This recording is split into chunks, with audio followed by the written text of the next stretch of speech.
Well, could you clarify what the fourth quarter was in China in terms of sales and what precipitated the decline that you talked about briefly on stage? Well, we're going to wait for specific numbers until we do the quarterly earnings call. And in any case, we don't usually break it out by region because people draw too much from these quarter-to-quarter fluctuations. I mean, I'd say China was certainly a lot weaker than expected. Mostly, I think, because of misperception about the difficulty of charging, which we're correcting. And we are seeing now an uptick in our sales in China. They just weren't all that significant in the fourth quarter.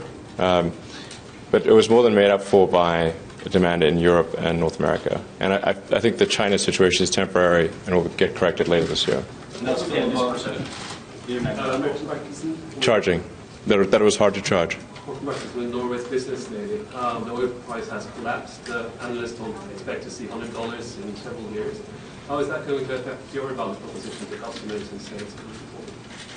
Well, I think it's not so much a question for the Model S or the Model X, which is a fairly expensive car.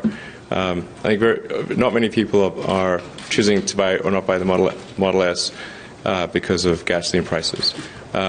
It will have more of an effect on lower cost cars, but the challenge there is just to make sure that the car, that the cost of a mass market electric car is low enough such that the gasoline price drop is not, still makes it an economically sensible decision for somebody to buy. But there's no question that the gasoline prices will have some negative effect on mass market cars. I don't see it having an effect on Model S or X. Charlie Vogelheim, Motor Trend Audio. You've had some success in certain markets, particularly California Bay Area. Now with the announcement here of the Bolt coming out, electric cars was what you were talking about. Infrastructure is a problem. Where does the cooperation and the growth happen there? I know you're doing things, but what about the rest? We're happy to cooperate on charging systems for the supercharger network, and there've been some preliminary discussions with other companies. And we've been very open that all that's needed is that they need to make a car that is able to take the high power levels of the supercharger and then share proportionately in the cost of the system according to what their usage of the network is. That's why we're not really seeing the creation of very compelling long-range charging systems apart from our own. They're all like low power, which is not good for long-distance charging. So, but our supercharger network will cover the entire lower 48 states and all of Europe, most of China, most of the world. In the next couple of years, there'll be we'll be within range of a supercharger. So we don't really need some other network. How many automakers have taken you up on your offer of using your patents? We actually we don't require any formal discussions, so they can just go ahead and use them. Is there a licensing process? No, you can just use them. Which I think is better because then you don't have to get into like any kind of discussions or whatever. So we don't know. I think you'll see it in the cars that come out, if they choose to use them. Okay. Dave Shepardson, Detroit News. Do you see the new Chevy Bolt as a competitive threat to the Model 3, and what's your overall assessment of the plug-ins and the EVs unveiled here? Yeah, I don't see it as a competitive threat just because I think all cars will go electric. So if you think of it, if you define the set of competitive cars of cars that are electric, then sure, it's competitive. That's not what we see. It's the competitive set of all cars, not simply cars that are electric. And there are 100 million new cars and trucks made every year. So what does it matter if someone makes a few 100,000 additional electric cars? It's not going to affect us really. Sure. I'll try to spend more time, I think, because otherwise very few people are going to get their questions answered. Yeah, go ahead. The Model S was delayed, Model X is now delayed. Can you explain why? In the case of the X, it took longer than expected to solve some of the technical challenges of the car, and we had to focus our energy on other things. So doing upgrades to the Model S, increasing the Model S production capability, deploying to various other countries. These all ended up being significant distractions. And then the X, we did a bit of a 2 steps forward, 1 step back with the X, because trying to get a car that has some radical new technology in it right is hard. I mean, if we just had a car with normal doors, it would be fine. But it's extremely important that the Falcon Wing doors are not just a gimmick, but that they are a fundamental improvement in the utility of the car, and that they work well and reliably. Hi, Joanne Muller with Forbes. Have you met with any of the other CEOs of any of the major automakers to talk about this idea of more electric cars? Well, that's why I'm here. Conversations? Who have you talked to while you're here?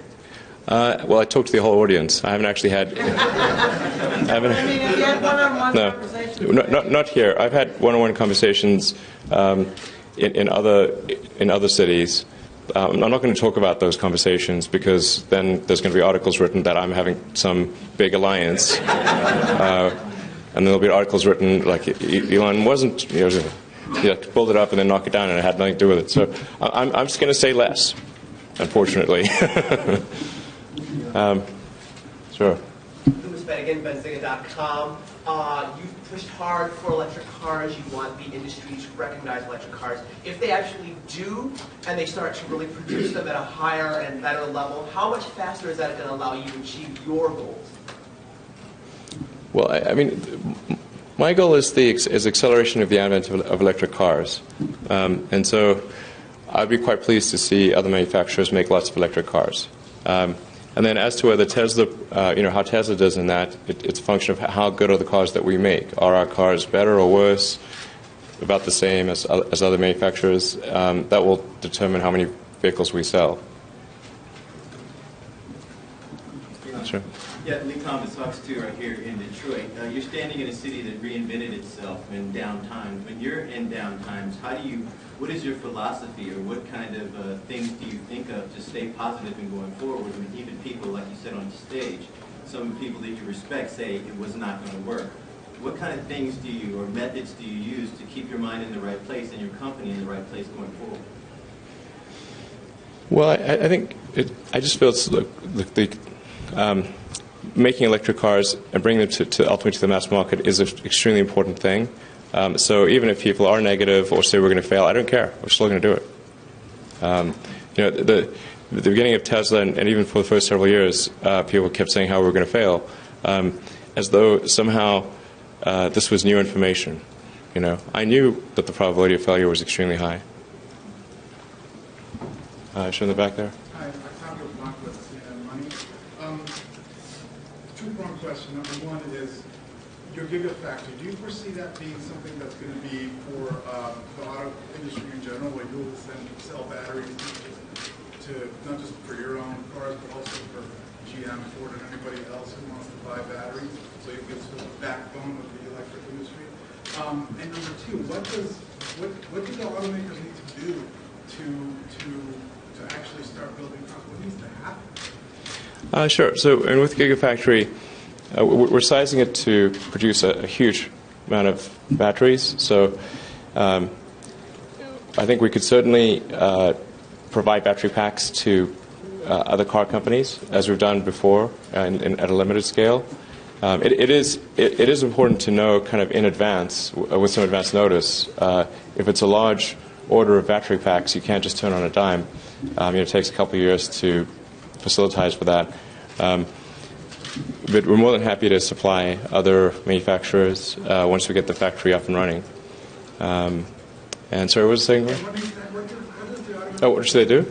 They just. I think it's just important for the leaders of the big car companies to initiate serious electric vehicle programs. Not small ones that are like the minimum necessary to comply with regulations, but ones that where it's a really serious 250,000 units a year type of product, and you kind of need to go at that sort of volume in order to get the economies of scale to make the car affordable. So it is a bet, but it's the right bet, I think. I was pleased to see Mary Barra, sounds like they were going to do something significant there with the Bolt, and it's great. That's okay. Hey, so they're very vocal about the need for, Gabe Nelson with Automotive News. So you've been very vocal about the need for other companies to produce EVs to reduce emissions to do with climate change. If that's the case, then why so critical of hydrogen fuel cells, which are another pathway to zero-emission vehicles? I mean, do you regret having been so critical? Do you stand by those comments? I don't want to turn this into a debate on hydrogen fuel cells because I just think that they're extremely silly. And the people have published. There's multiple sort of rebuttals of it online. It's just very difficult to make hydrogen and store it and use it in a car. Hydrogen is an energy storage mechanism. It's not a source of energy. So you have to get that hydrogen from somewhere. If you get that hydrogen from water, so you're splitting H2O, the electrolysis is extremely inefficient as an energy process. If you say took a solar panel and used the energy from that solar panel to just charge a battery pack directly, compared to try to split water, take the hydrogen, dump the oxygen, compress the hydrogen to an extremely high pressure or liquefy it, and then put it in a car and run a fuel cell, it is about half the efficiency. It's terrible. So why would you do that? It makes no sense. And then hydrogen has very low density. It's a pernicious molecule, likes to get all over the place. You get metal embrittlement from hydrogen. If you get a hydrogen leak, it's an invisible gas. You can't even tell that it's leaking.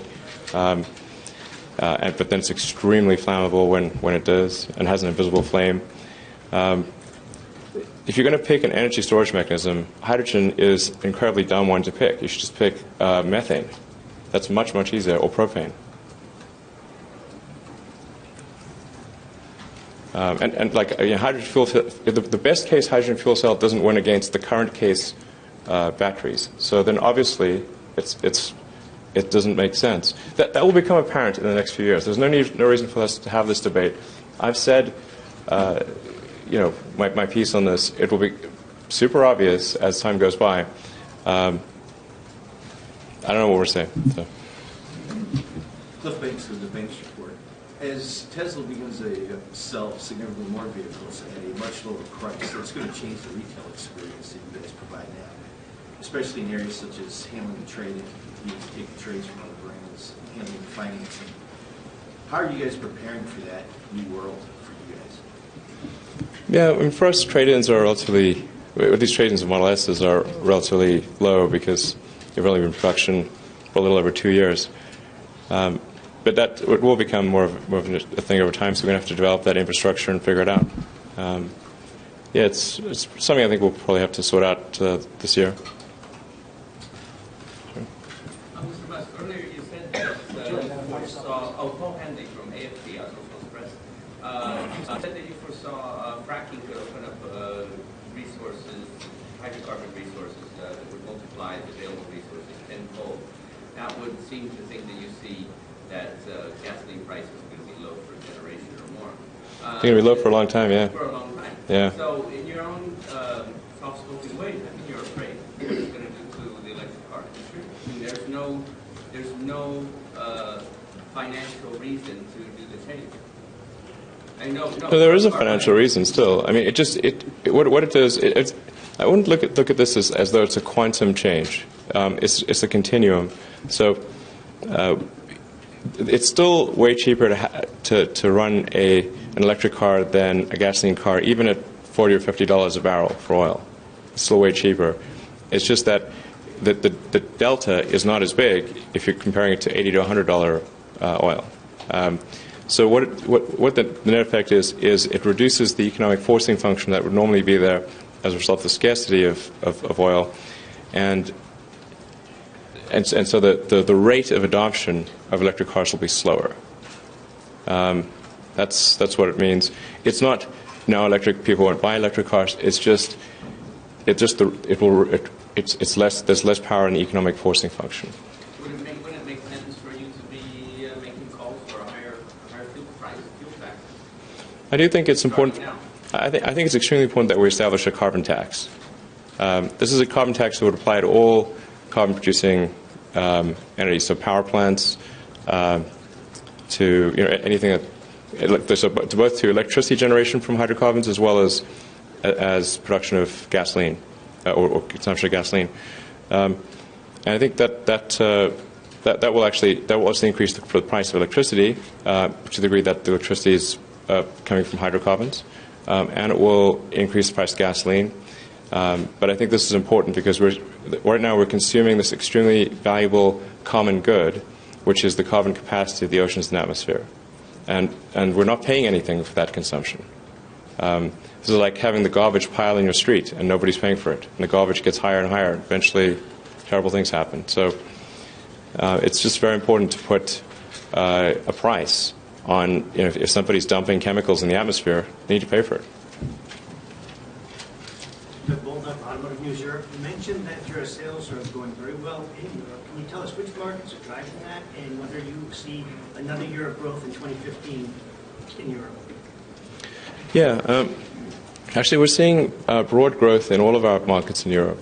So in the second half of the year particularly we saw quite significant growth in Northern and Western Europe. So our sales in sort of Italy and Spain are very tiny. But as you get sort of north, Benelux, Switzerland, Scandinavian countries, UK, we're starting to see some progress also in France and Germany, and Austria, of course. So it's looking quite good actually on the European front. Do you expect to increase your sales in 2015 in Europe? Probably. Sure. Eric Kessler with the New York Times, second paper. A quick question on China, if we can go back real quick. Could you unpack a little bit what the charging issue was? Was it an issue with the Chinese consumers understanding all electric cars and how they charge, or just the Tesla specifically? Yeah. Actually, Rebecca, could I try for like a water or something? Oh, there's okay. Yeah, the big misperception that we're dealing with, and I think it's getting corrected, is that people weren't able to would have difficulty establishing a charge point in their condos. Like, so in their apartment building, would they be able to have a high power wall connector? Would they be able to charge at home? And there was a misperception that it was somehow very difficult to establish a charging in apartment buildings in China. It's actually not. So mainly apartment dwellers? Well, in the cities, yes. So so we're fixing that misperception. We also have now completed a large number of superchargers for long distance travel within China. I think that's pretty important. We also just announced the exec rear seat, so we have a much more comfortable rear seat because a lot of customers in China will be driven in the rear seat as opposed to drive the car themselves, or they'll switch. They'll sometimes drive themselves, sometimes be driven. And so for them, they really wanted a more comfortable back seat, and we just announced that. So who hasn't had a chance to? Sure. Ginger, question on industry. There's been a lot of discussion today about autonomous vehicles. I just want, and as one of the major hurdles to that being safety. Can you discuss safety in relation to autopilot? Yeah, I think people should be concerned about safety with autonomous vehicles. We don't want 2-ton death bots roaming the street. And I think the standard for safety for autonomous vehicles should be much higher than it is for people. I think probably to go to full autonomy, I think we'd want to show statistically that it's more like a factor of 10 safer than a person. And I think most people would say, okay, if it's 10 times safer than a person, then it's good. And then we need to prove that. So I think we'll really have sort of mainstream cars capable of full autonomy in 5 years or less. But proving that it's safe and getting the regulatory approval is likely to take 2 to 3 years after that. But it's probably 7 or 8 years there'll be fully autonomous cars that you can just buy. And where do you see Tesla fitting in that? I think we'll be first to market with autonomous, with the most advanced autonomous features.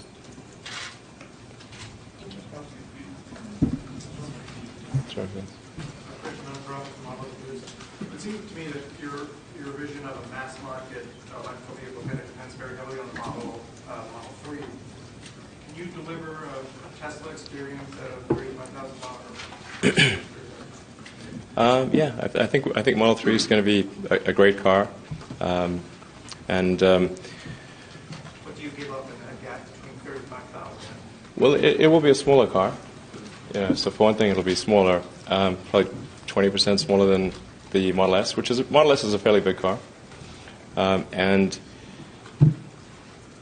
obviously it'll be made at a sort of 5 to 10 times higher volume, so that's economy of scale to be had there. Some of the elements that are sort of maybe come for free with the Model S might be options on the Model 3. But from the Model 3, like the biggest thing that I'm kind of struggling with is I really want the Model S to be something different, not just be a smaller Model S. So how do we make a car that's really way different from any other car on the road in a way that's really useful and just doesn't feel like a weird mobile? Yeah. You talked about profitability in 2020 when the Model 3 is in full production. Is that the time frame that you think investors are anticipating? Oh, I'm sorry, John Lippert at Bloomberg, I'm sorry. Do you think that's what... I mean, I honestly don't know what investors are anticipating. I've certainly said that Tesla's expectation is that we will reinvest our cash flow into developing new technologies, new products, and increasing our production volume for many years to come. So in that context, obviously, one should not expect near-term profitability. Now, that said, I mean, I think we will have like non-GAAP profitability before then. I'm just not sure that we'll have GAAP profitability before 2020.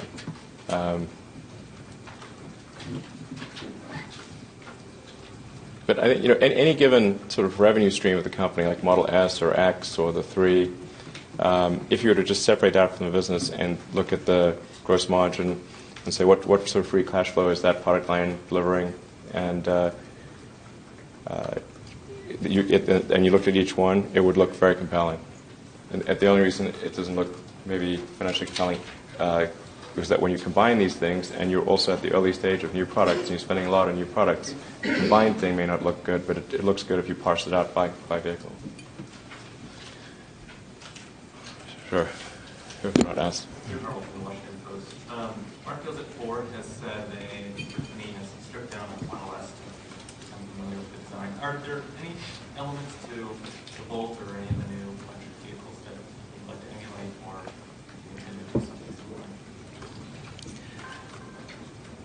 No. Can't think of anything. We have time for about 2 more questions. All right, so who hasn't had a chance, I guess, for that? Tom Krisher from Associated Press. If GM is successful in coming out with a $30,000 Volt, you can go 200 miles on single charge. Do you have to reassess the price point of the Model 3? Well, I think they're saying $30,000 after the $7,500 tax credit, so they're really saying $37,500. When I say $35,000, I'm talking about without any credits. So technically, we actually set a lower number than them. Sure. Deanne Durbin from the Associated Press. I'm curious, do you intend to stay at Tesla through the 2020, maybe the 2025 timeframe, or? I'm not sure I'll even be alive in 2025. Well, civilization will still be here. I don't know. Are you itching to move on to something else? I mean, you're a bright guy. You've got a lot of interest. Do you want to move on, or do you want to see this through that long? I'm committed to stay at Tesla as long as I'm alive. So if I'm not dead, then I'll be at Tesla. I might not be the CEO of Tesla. Okay. But I think I will certainly be with the company forever. And what I have said is that I'm committed to be the CEO through volume production of the mass market car, because that's what I set out to do. So once I've, many years ago, set out to do that, accomplish that, then I'll reevaluate whether it makes sense for me to be the CEO or whether perhaps somebody else should be the CEO, and I just spend time on kind of product development and engineering, which is what I like to do. I'm not sure most people, if you'll actually realize that most of my day is actually engineering and design. It's not anything, it's what I spend 80% of my time on. So, sure. I'll do one more. Sure, go ahead. Mark Rexon with Consumer Reports. You've made a lot of. I love Consumer Reports.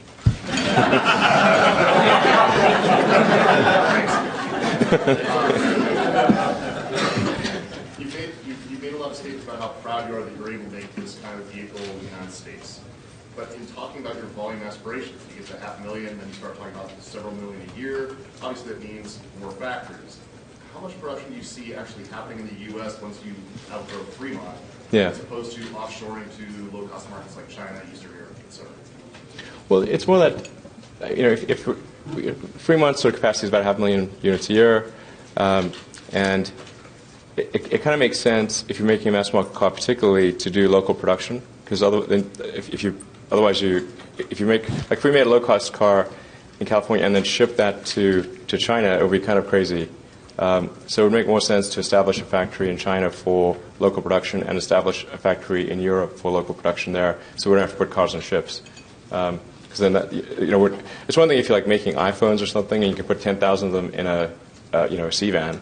But if you put like 2 cars or 10,000 iPhones, there's like very big difference in logistics costs. So it makes sense, I think, to have local production for that market as time goes by. So I think you could expect to see us set up in the long term a factory in Europe and a factory in Asia, and probably another factory in the U.S. Closer to the East Coast at some point. Like Detroit? It's not out of the question. Maybe Michigan shouldn't stop us from selling cars here. That would be a nice gesture. Thank you. All right. Thank you. Very much. Thank you.